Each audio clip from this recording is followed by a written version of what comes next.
王彻，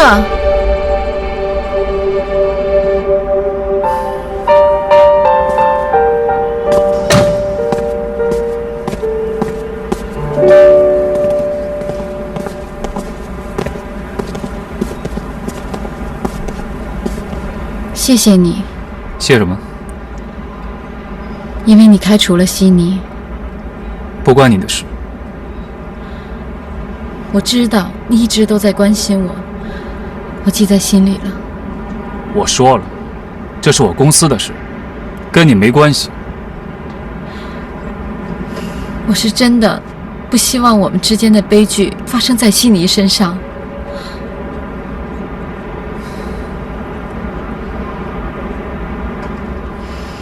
我先走了。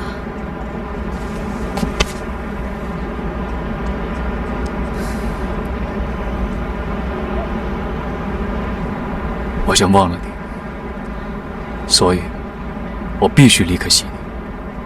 不是怕他母亲反对，也不是担心我们的过去会曝光，而是跟悉尼在一起，我永远也忘不掉你。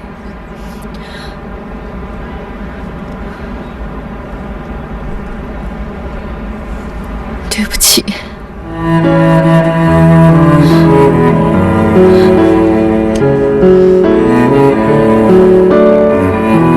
真的对不起。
以后我们就跟外公外婆、小姨还有姨父住在一起。那爸爸呢？爸爸跟奶奶还有姑姑啊。可是我会想他们。平安，看我给你买了什么？哇，蛋糕！对呀，那你现在先去洗手，回来一起吃好不好？好。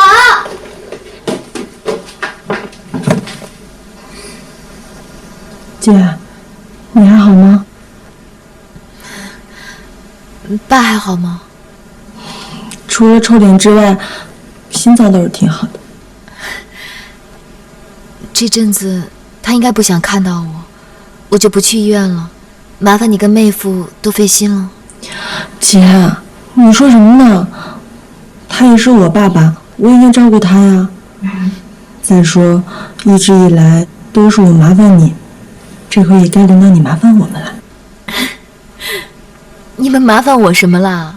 要是没有姐，我们哪来的足疗店，哪来那么舒服的房子？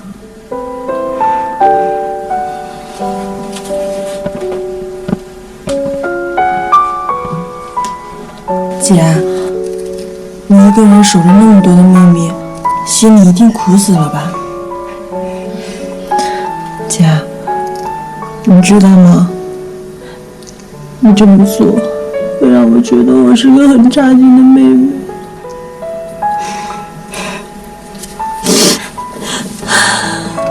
我们小慧长大了。当然长大了，我要当妈妈了。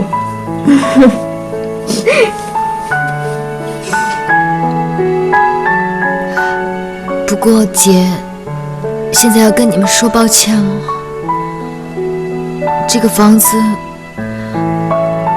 恐怕不能住了，我们要搬家了。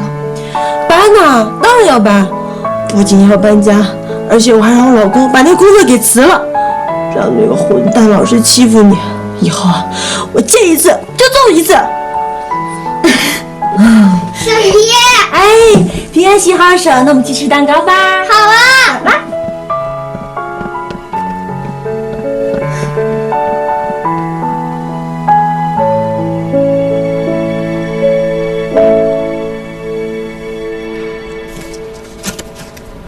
你这是什么意思啊？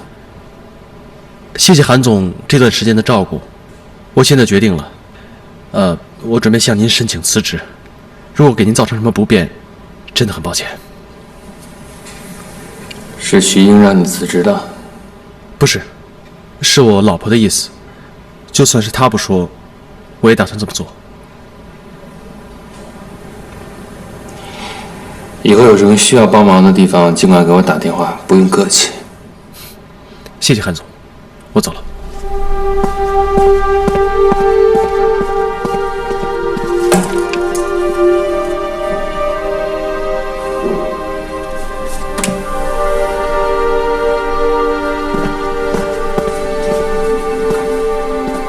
你又在喝酒啊？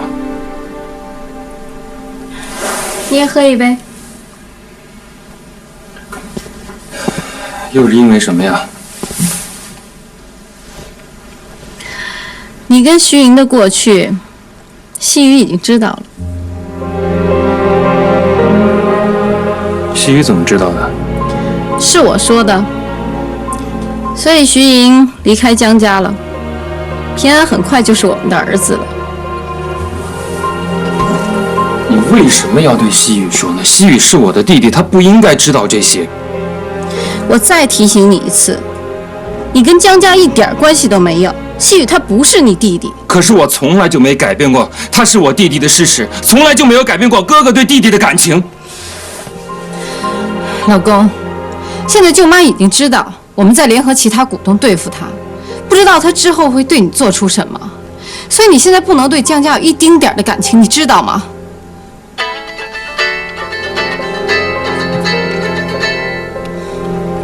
喂，蔡丽，我正好想找人喝一杯。想喝一杯？怎么，你又跟你老公吵架了？这次又是为什么呀？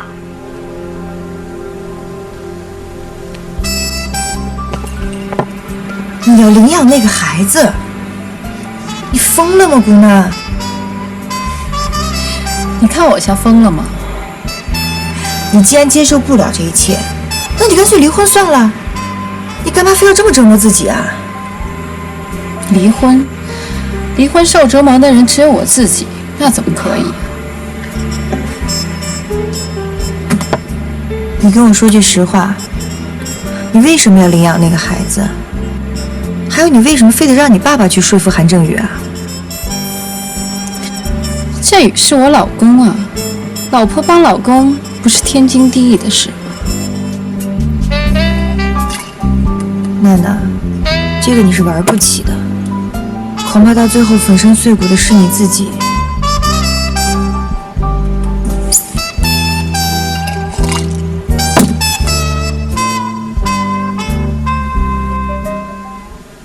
赶快睡觉啦。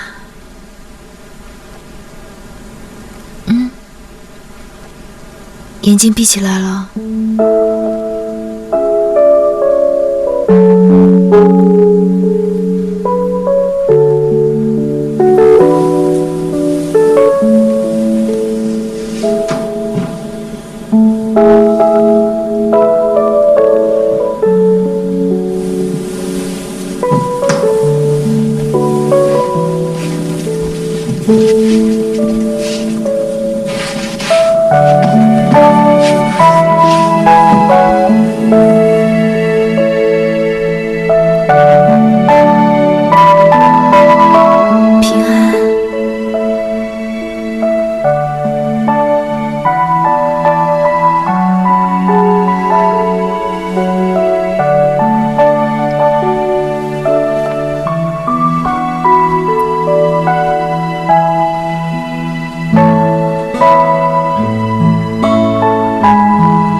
旁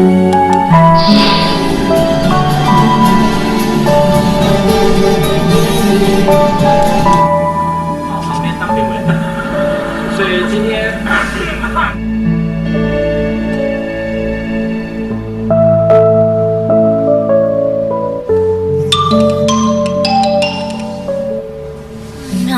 谁啊？那么一大早的。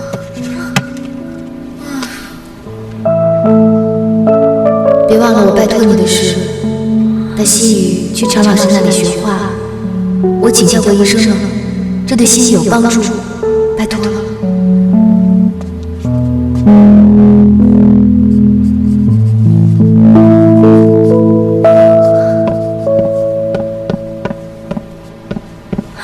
哥，你在干嘛？哥，等一下要去见平安，这件事不能跟妈还有徐护士说。你怎么了？你忘了嫂子已经离开了？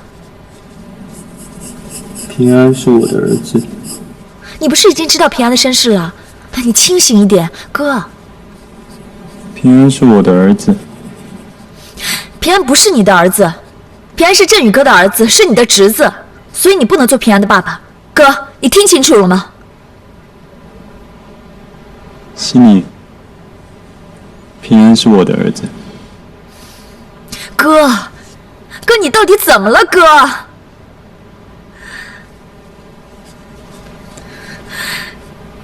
哥，如果那么喜欢画画，我们今天不在家里画，我们出去画，好不好？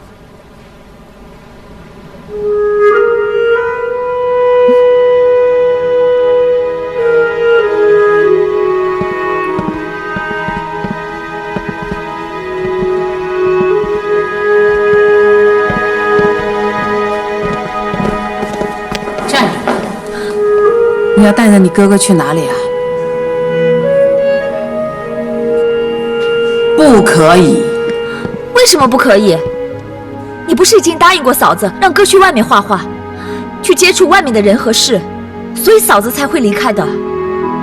你现在这样，不是出尔反尔吗？我出尔反尔又怎么了？你根本从一开始就没打算让哥去。你之所以答应嫂子，只是想让她离开而已。我早就该想到。你想到什么？你最好想想你自己吧。又不工作，在家干嘛？吃闲饭呐？啃老啊？啊？行，现在我给你一个工作，去把你哥哥照顾好，让他别乱跑，其他的事情一概不要管。妈，你没有发现哥现在很不对劲儿吗？他怎么不对了？他能吃能睡的，怎么不对了？就是因为他现在能吃能睡，所以才不对劲儿啊！你知不知道刚才我哥他……胡总，刘院长来了，请他进来吧。出去。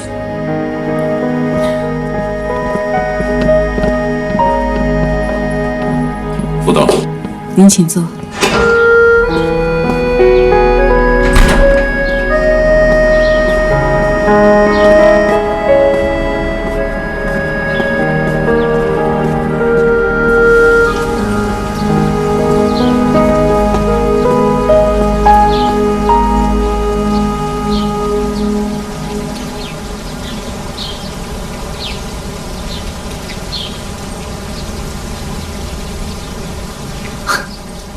你是在监视我，还是在偷看我？不一样吗？原来你也会说笑，可是不怎么好笑。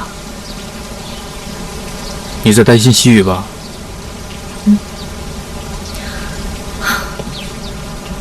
问你件事，你放心，我只是问我自己的事，跟我哥和我妈都没有关系。那天我喝醉酒，有没有说什么奇怪的话，或做什么奇怪的事？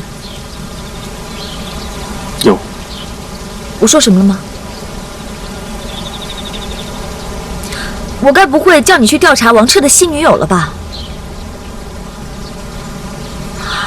什么？哎呦，我真该死！然后呢？你该不会真的去调查了吧？心里，不要说，你最好没有去调查。但如果你真的调查了，或者查出什么，也不要告诉我，我不想知道。好吧，我想知道，但是我不想知道。你想知道，但你不想知道，什么意思？对，感情上我想知道，但在理智上我不想知道。哦，好吧。最近我发现一件事情，我果然是我妈的女儿。当你爱上一个人的时候，你会不由自主地发现，想要知道他的一切，甚至掌握他的一切。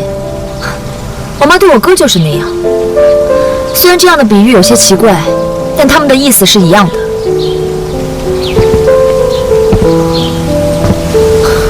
我因为喜欢王彻，就想掌控他的一切，甚至失去理智，让你去调查他。你说，是不是跟我妈一模一样？所以清醒之后，我觉得自己很恐怖。我不想成为我妈那样的人。一定有他的难处。对，要一个人抚养2个孩子长大，还有撑起一个企业，这很不容易，我都知道。可是我还是不想成为他那样的人，不但自己辛苦，也让身边的人辛苦。所以，你不要告诉我，就算你查到了什么，也不要告诉我。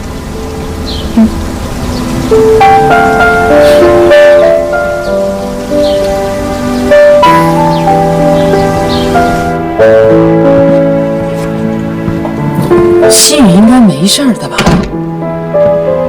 这个嘛，我觉得他没事的，至少这个孩子现在他是能吃能睡的。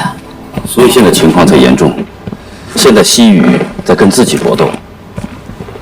你觉得他现在的情况是装出来的？不是，是超越了自己的极限。因为第一次感受到这么沉重的打击，他自己又无法承受，所以否定一切，算是一种自我催眠情况。自我催眠？那你的意思，如果再严重的话，也许还会发生丧失记忆力这种情况？因为他无法接受过于沉重的打击，所以干脆选择遗忘，把那部分记忆关掉。也许他这么做，会比承受肉体上的痛苦会好一些些。这种情况不会持续太久。如果哪一天他从打击中走回现实，他的痛苦会比现在多好几百倍。我真担心西雨会像从前那样封闭自我。你放心吧，我作为他的母亲，我会勇敢地去面对。但是罗院长，你是我的老朋友，不管什么时候，我都需要你对我的帮助。谢谢你的信任，胡导。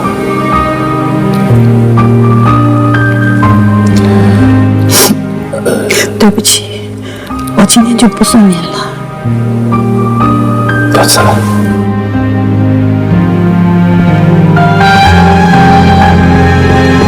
罗院长，我送你。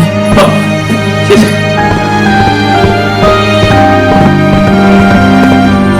院长，你刚才说的都是真的吗？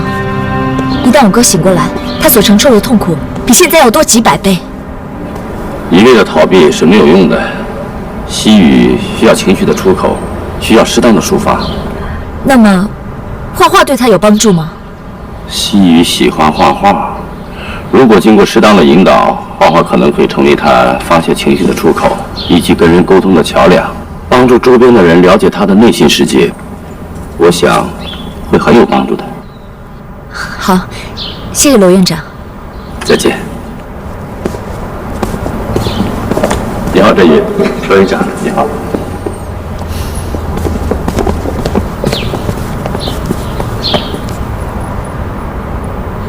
西雨还好吗？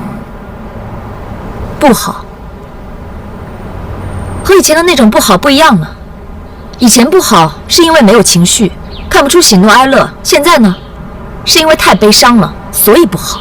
喜妮，我哥活过来，然后又死了。自从嫂子跟平安进入他的生活之后，他活过来了。可是你却再次杀死了他。我没有想过要去伤害他。这是我第一次希望我哥从来没有活过来。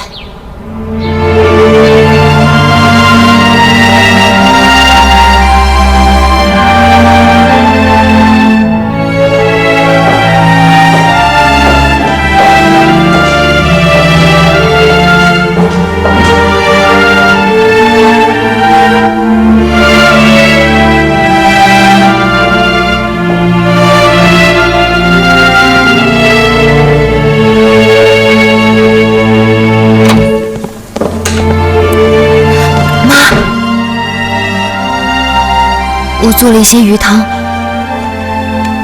你不要说是我做的，他在生我的气呢。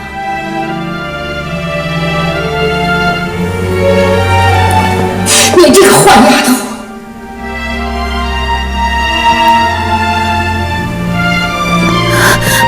妈，你肯跟我说话了？坏丫头，你真是坏透了！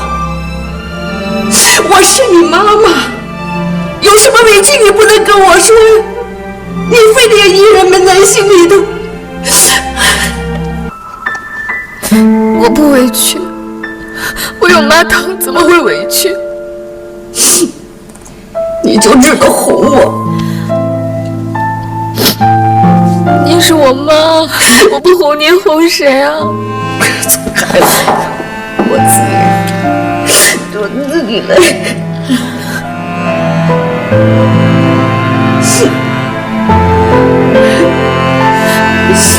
你个坏丫头，坏丫头！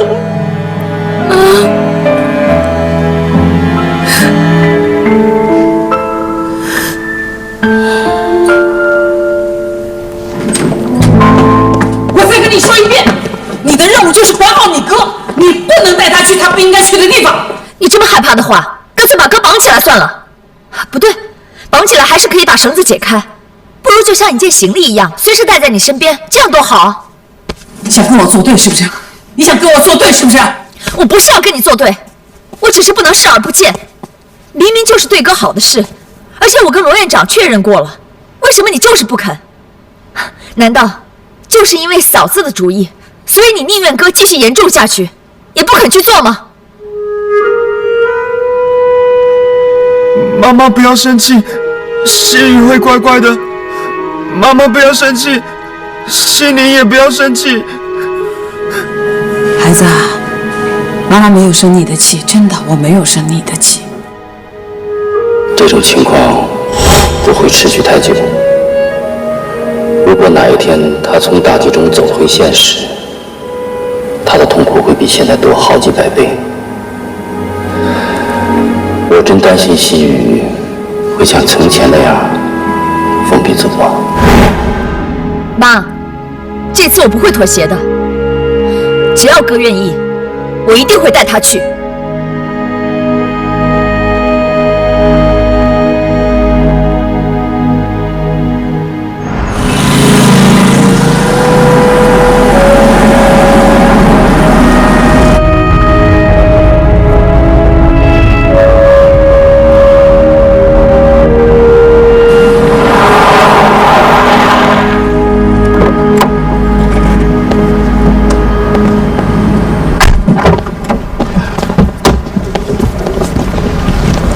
嫂子把画室的地址发给我了，应该就在这附近，就在那里面。走吧。这里车可进不去。那我们就走进去好了。走吧。等等，怎么了？上车吧。为什么？哎，你哥哥有可能跑到这儿来学画画吗？为什么不行啊？喂，爸爸，你上次没有来接我，今天会来看我吗？我好想你哦，爸爸。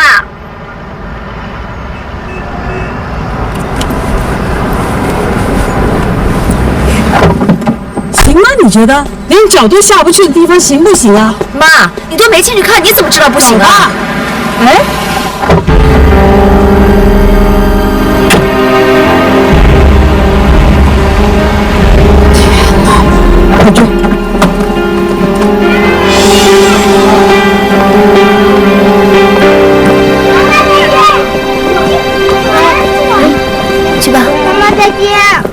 天。平安，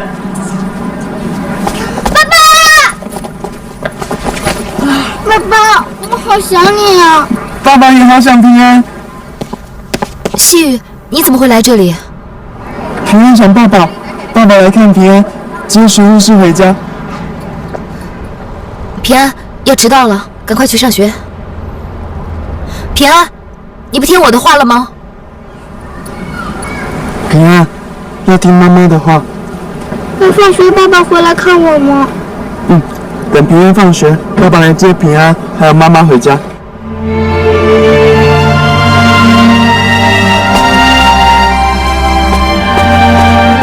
妈妈再见了。来，小朋友向后转，进去来。我不是跟你说过吗？不可能带平安回家就不要给他希望，然后又害他失望。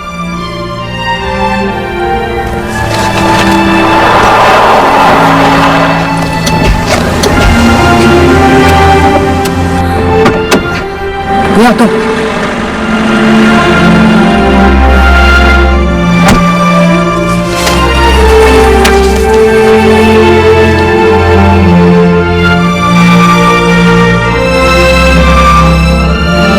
我昨天换的，我来接实务室，我们一起回家。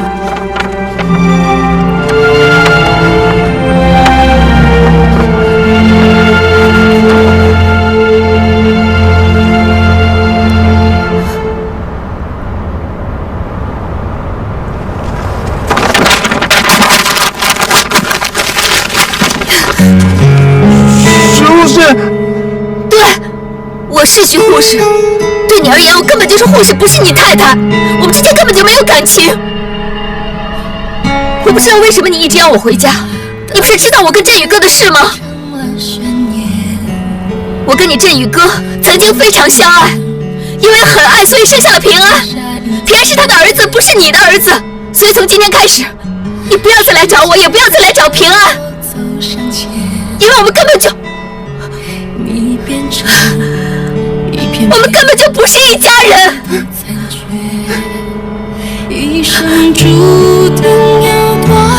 你听到了没有？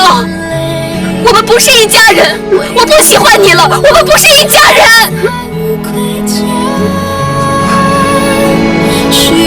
我也不喜欢你了。相信你的直觉，忠于你的感觉，为你爱不断不断。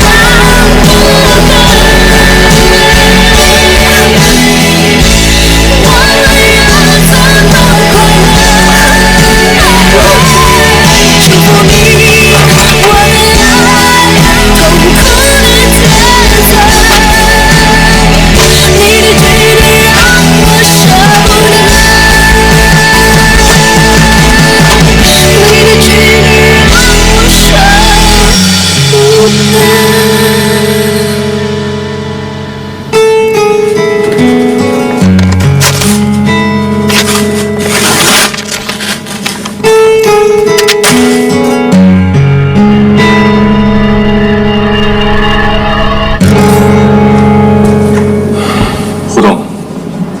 文件都准备好了吗？准备好了，您过目。我不用看，明天一大早，你直接把它交给莹莹吧。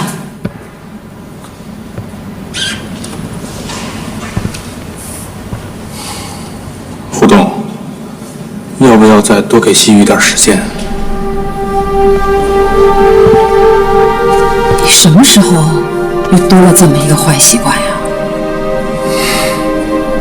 明白。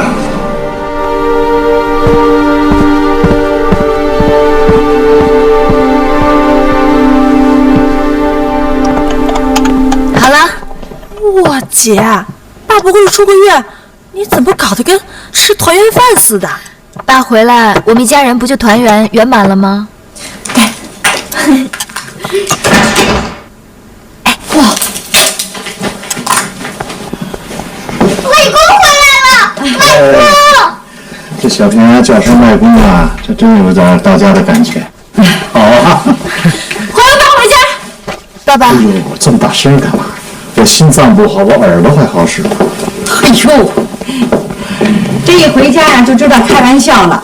要早知道这样，我早就让你出院了，我也可以少一点看你的脸色。丈母娘，你还记不记得咩？咩什么咩啊？你不是说过要学绵羊说话吗？不再对岳父大人大声说话。咩。咩。你累不累啊？啊？爸，你要不要进去梳洗一下，再出来吃饭啊？我去歇会儿。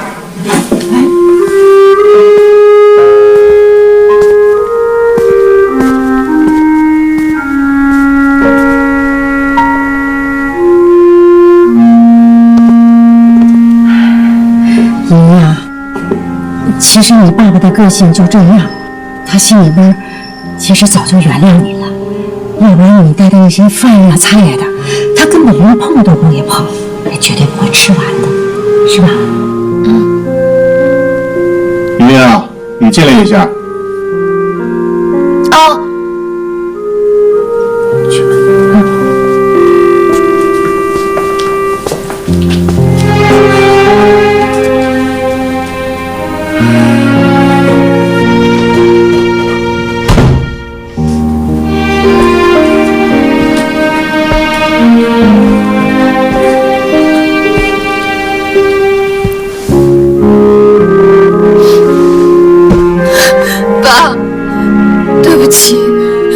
做错了事，害你病倒了，女儿不孝。爸，你不要生气，不要跟自己身体过不去。如果你不想见到我，我马上带平安离开，我立刻就走。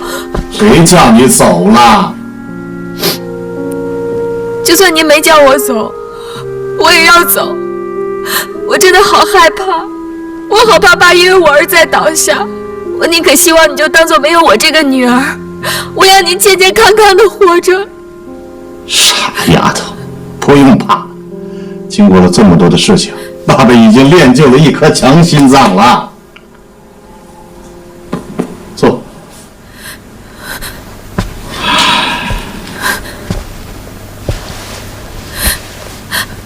爸，我不会再做错事了。儿女做错事，做父母的不可能没有责任。你为这个家吃了多少苦，受了多少委屈，爸爸不是不知道，可我不明白，我哪儿教错了你啊？让你失去了理智和道德，结了这么一个违反世俗的婚姻。爸，不是您的问题，是我自己。莹啊，你妈和小慧都说你是被爱冲昏了头了，不顾一切的非要跟这个西雨在一起。可是这个理由说服不了我，我不相信你会错得这么离谱。即使你爱西雨，不在乎西雨跟振宇是亲兄弟，但是你让西雨把一个当作侄儿的平安当作他的儿子，还让平安叫他爸，你这不是乱了套了吗？你就不怕老天报应吗？啊！爸，你没事吧？爸，这绝对不是我教养出来的那个贤惠和聪明的女儿所做的事情。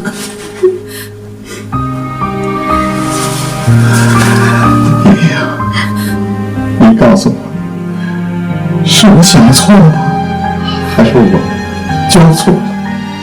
啊，我徐喜九这一生做人做事一向是理字当头，从来没有愧对过别人。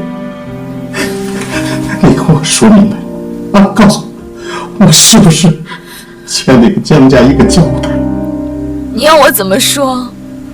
我怎么说都说不清楚。你这孩子呀，总是一个人把事情憋在心里头。你是不是觉得爸爸不可靠？啊？不是的。可是你什么都不跟我说呀！不是的，爸，只是这个秘密说出来，我又不知道要伤害多少人。现在的情况已经够糟了。莹莹，你有要保护的人，可是爸爸又想保护你呀。爸，其实西雨和振宇不是亲兄弟，他们根本就没有血缘关系。西雨同父异母的哥哥很小的时候就死掉了，振宇的妈妈在孤儿院认养了他，让他来取代死掉的孩子，欺骗他们江家。你怎么会知道这么可怕的秘密呀？我也是无意间听说的。振宇的养父在他死之前写了一封信给我婆婆，意外的被我看到了。可是我答应过振宇，我会永远保守这个秘密，而且我把信撕了。为了那个抛弃你的男人，让你婆婆指着你骂你是恶毒的女人，做出了伤风败俗的事情，你却不吭一声。我不是为了振宇，我是为了西雨。西雨那么天真善良，虽然他知道他跟振宇没有血缘关系，他还是把他当成亲哥哥。平安是振宇的儿子这件事已经伤害了他，我又何必再揭开振宇的身世，让西雨更伤心，也伤害他们江家更深啊！原来是这样，这才是我女儿会做的事啊！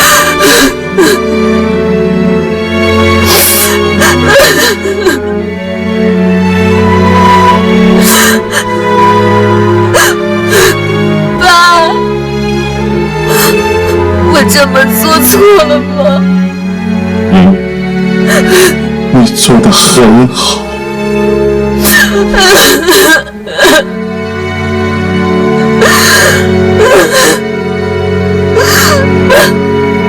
喂，老公，不能偷吃！哎呀，行了你们，一会儿菜就动，不能乱。就是，哎呀，出来了，出来了，出来了！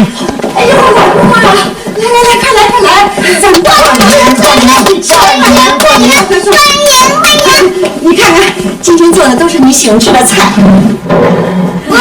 吃饭喽！你看这些菜啊，都是你平时最喜欢吃的。来，我给你夹。丈母娘，这个太油，岳父不能吃，不能吃。岳父，这个我帮你吃。对呀，来，我先吃点青菜，来。哎，爸，吃点地瓜比较清淡。哎，莹啊，你也多吃一点啊。哎呦，看你这父女俩啊，要么就冷得闷死人，要么就肉麻的吓死人。丈母娘吃醋了，女人吃醋很小气。谁吃醋啊？哎，你说谁吃醋了？妈，老婆。妈，我吃醋，我吃醋，我也吃醋了。青菜，来，老公多吃点青菜啊，你也多吃点。哎，行，平安多吃点啊。哎，来，好，谁的手机响啊？是我的。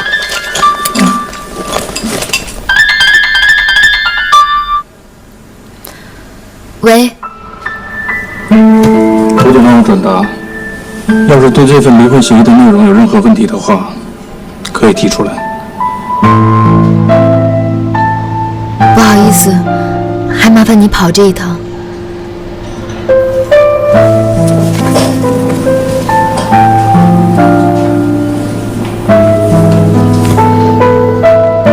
你就跟妈说，我都看过了，没有意见。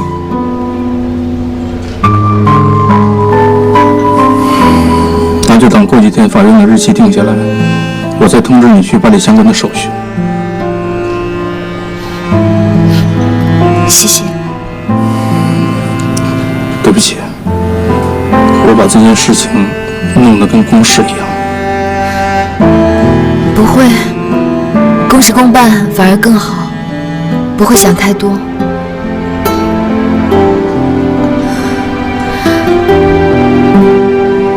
西雨他最近好不好？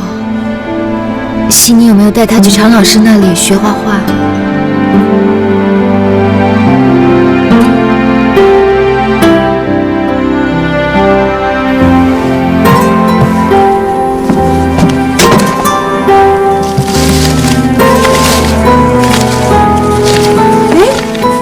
西雨，这不都是你画给徐护士的吗？怎么通通的都撕了？唐阿姨，去丢了吧。真的要丢掉啊？上次平安的画，我要把它当垃圾收了，西雨都不让收。哎，西雨和徐护士之间到底发生什么事儿了？我还发现徐护士的东西都不见了。唐阿姨，你先出去，出去。哎，好。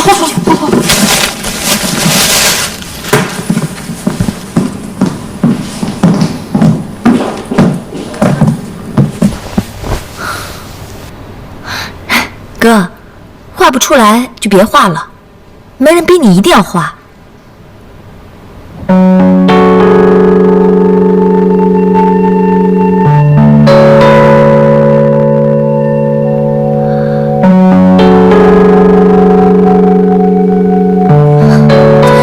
哥，你是想画什么就画不出来，是不是？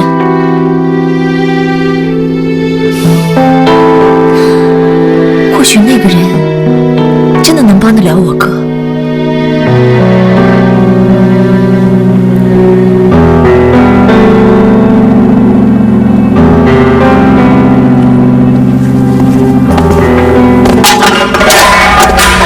哎呀，这是谁呀？谁呀这么吵啊？啊！对不起，老师，对不起。你不用说，你一定是给我打电话的那个江青妮。那这一定是我那徒弟江曲宇喽。徒弟啊，你好啊，我是你师傅常画鹏。哎，哥。哎，这有个性哎，这有个性哎，好，第一次见面，我喜欢。常老师，真是不好意思，上次因为爽约没有来，还以为你会生气呢，没想到你这个人这么不拘小节。我大嫂啊，果然没有介绍错人。那，你这么表扬我，你什么目的？你当我哥的老师，一定能帮他画画，对不对？那当然了。问题是，我哥最近画不出来。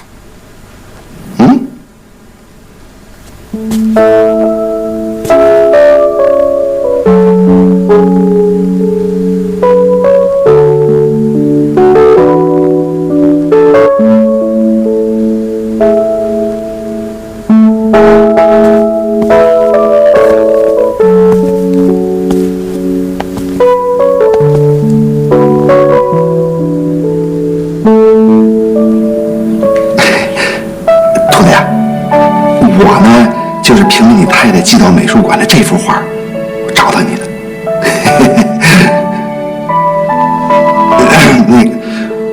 我当时吧，我真不知道你这画的是你太太，你知道吗？哎呦，我现在看得出来了，这幅画里边充满了你对她的爱。你很爱你太太，对吧？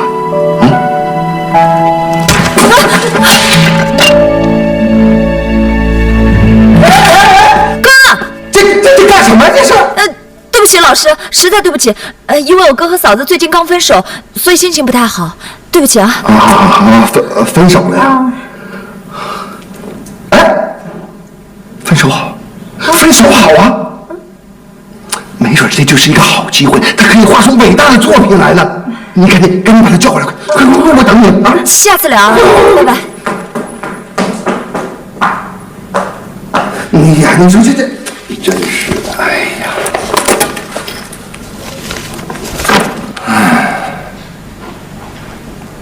你是个让我这徒弟又爱又恨的女人呢？也看不出来呀。但我这眼神差了。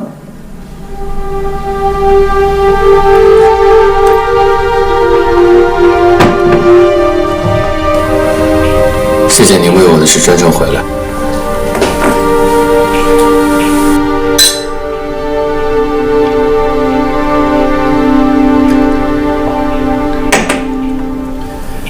我曾经答应过你，帮你得到西珍百货董事长的位置，这个没错。但是我没想到你会这么心急。反正迟早是我的，早一天晚一天又有什么关系呢？虽然你有野心，但是为了避免胡董的防备，近来你做事处处谨慎低调。最近突然有这么大的动作，是不是你有什么事儿？是不是你跟胡董之间还有什么我不知道的事儿？爸，这鱼，这汤很滋补，咱们快趁热喝。好，你也多喝一点。毕竟刚小产过。这没孩子也是命，只要你们俩好好过，比什么都强。爸，你不用担心，我们很快就会有孩子了。我们准备领养孩子。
现在妈妈要跟你谈一件很严肃的事情，我说的每一句话你都要听好了，知道吗？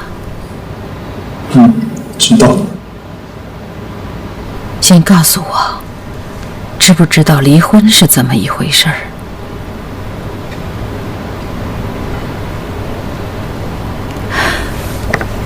离婚就是这两个结了婚的人，他们现在不喜欢对方了，不愿意住在一起了，他们决定要分开了，这就是离婚，知道吗？离婚就是两个结了婚的人，因为不再喜欢对方，不想再住在一起了，所以决定分开。这就是离婚。我不喜欢你了，我们不是一家人。我也不喜欢你了。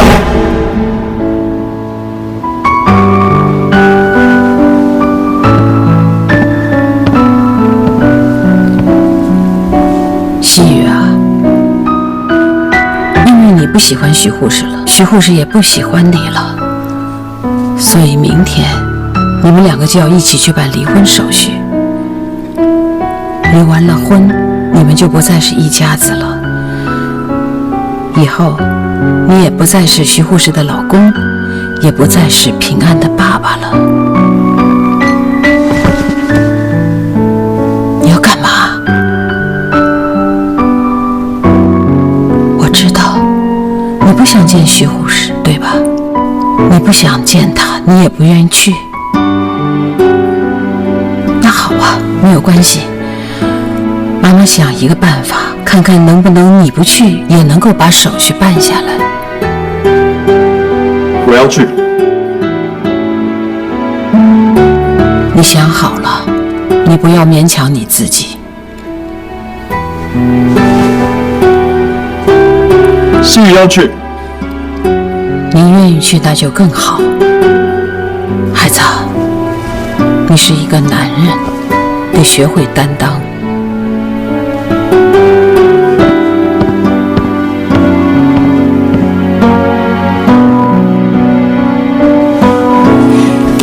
莹莹，真的不用我们陪你去？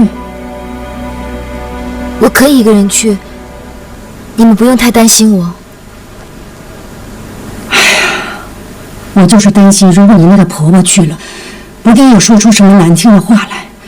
我要是在呢，还可以帮你对付她。你要是想去吵架，我可不让你去啊。那莹莹在他们家受了多少委屈啊！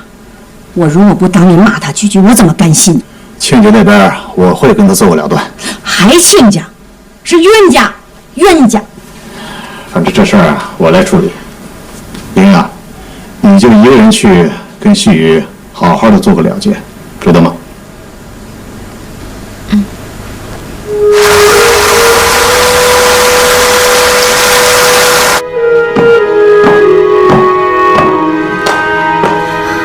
妈，平时我要带我哥去哪里，你都不答应。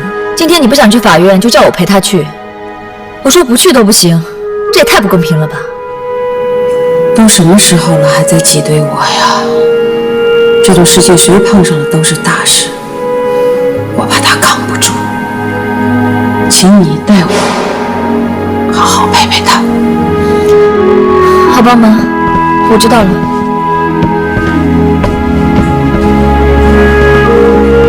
孩子，既然你自己坚持要去，妈妈就不陪你了。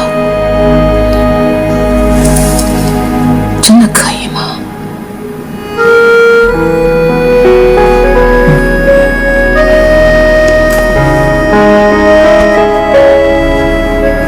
妈妈在家里等你。哥，我们走吧。妈再见。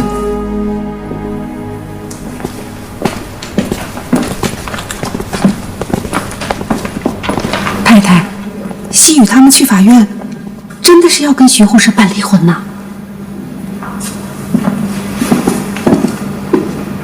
看来这回是真的了。哎呀！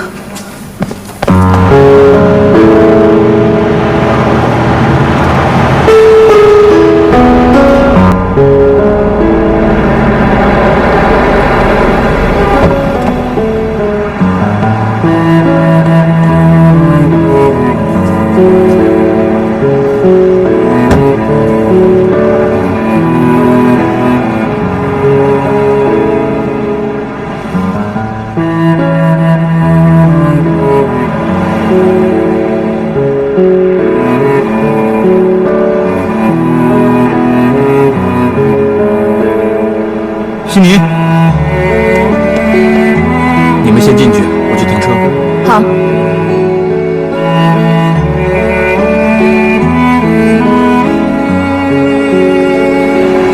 哥，我们先进去吧。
你还好吧？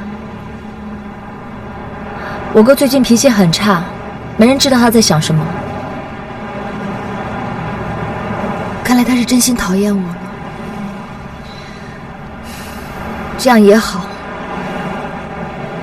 起码他懂得发泄自己的情绪了。我真不懂你在想什么。成为我哥第一个讨厌的人，有什么好的？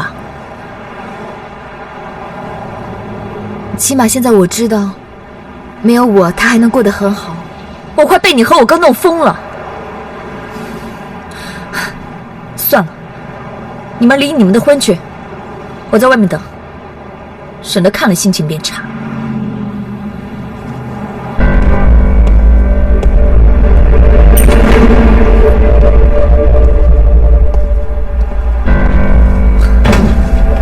请进吧。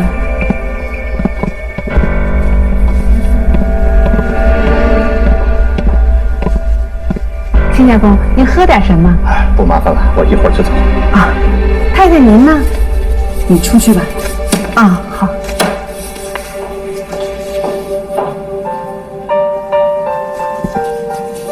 这是房子和足疗店所有的产权资料，请你收回去。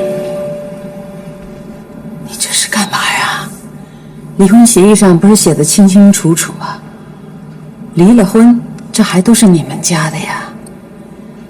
就当我们江家付给莹莹的赡养费吧。再说了，离了婚，你们这家人也一定会过得很悲惨。我可不愿意让别人戳着我的脊梁骨，在我背后说我对你们家太刻薄。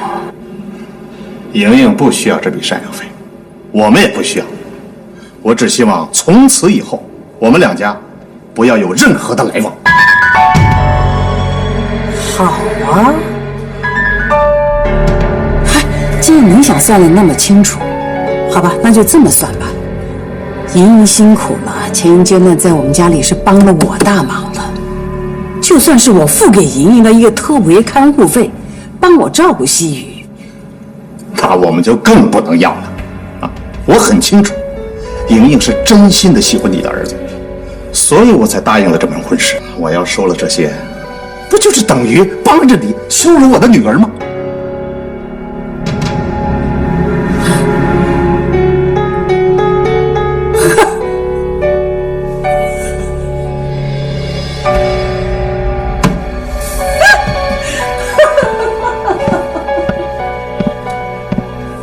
喊你一声徐爸爸。哎，你现在跑到大马路上随便拉一个人，你问一问，不管这个人他一个月能够挣1000还是1万，还真没有一个人说自己钱挣多了。你跟我过不去无所谓，别跟钱过不去啊，别跟人民币过不去啊。你离了婚，将来你们家的苦日子还在后头呢。以后我们家吃苦受难，那是我们家的事，就不劳您操心。以后也不要有任何来往。你放心，这是我最后一次到你们家。好，送客。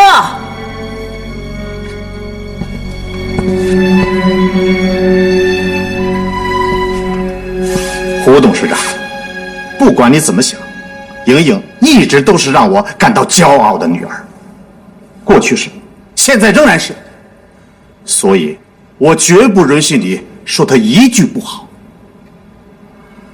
你也必须留点口德啊，要不总有一天你会后悔的。我明白，请回吧。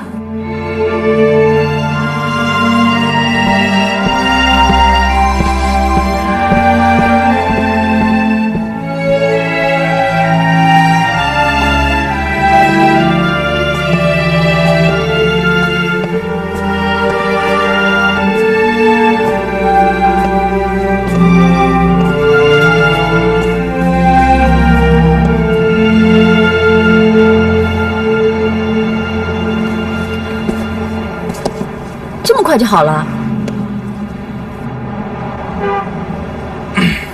那个，我先去取车。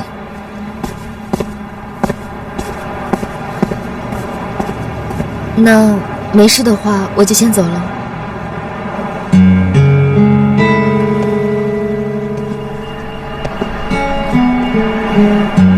当思念变成了悬念，我只能劝自己放下一切。嫂子，等一下。好像不应该再叫你嫂子了，不过一时叫习惯了，改不了口。是这样的，你不是常跟我说要带哥出来多散步吗？今天天气这么好，要不要大家一起散个步再走？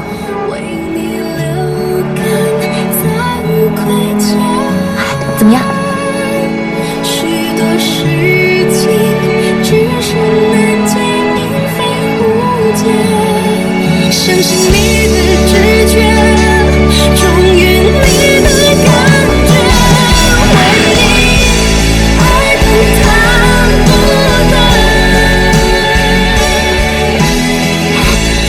你识相一点，让他们好好的说说话吧。祝福你，我的爱，痛苦的抉择，你的距离让我舍不得，你的距离让我舍不得。对了，西雨，你送我的戒指，我不能要了，还你。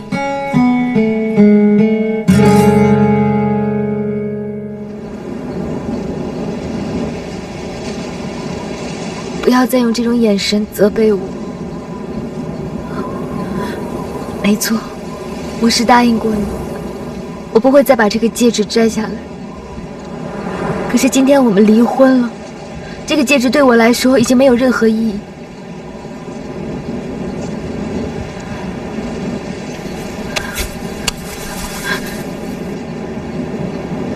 你不收回去的话，我丢掉好了。不要丢！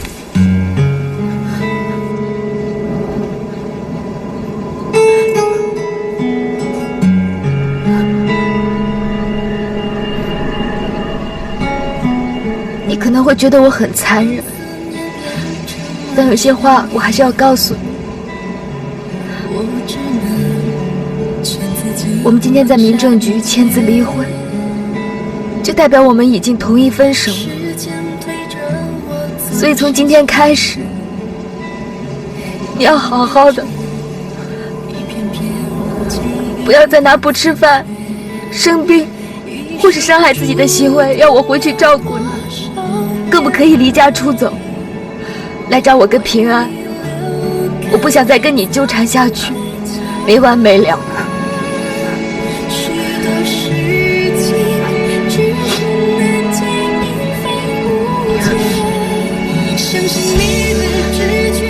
西雨，我们就在这里分开，永远都不要再见面。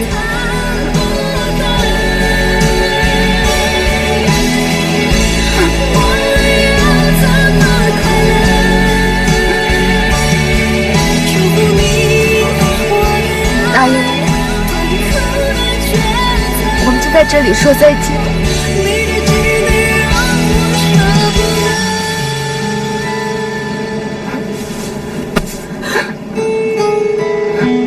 你说过，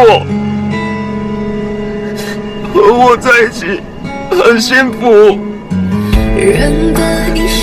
我们3个人要一起做好多事。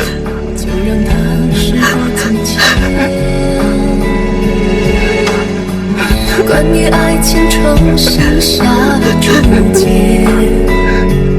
必须要是一种幸福感觉。那是骗你的，你不要再相信我。我以前讲话通通都是骗你的。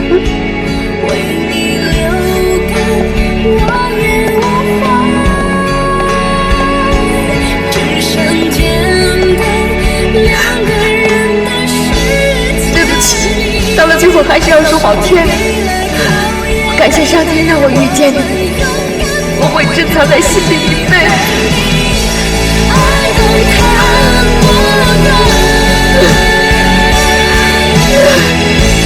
我们要怎么快乐？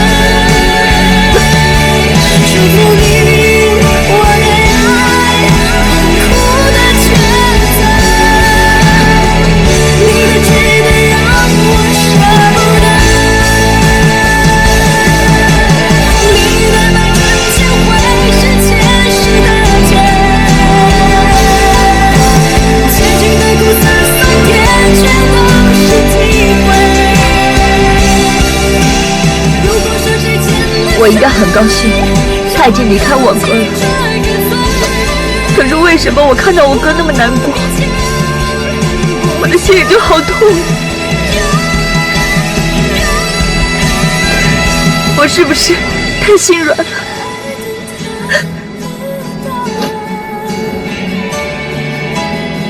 可是我就喜欢你这个样子，想哭就哭，想笑就笑。你们在这等我，我去取车。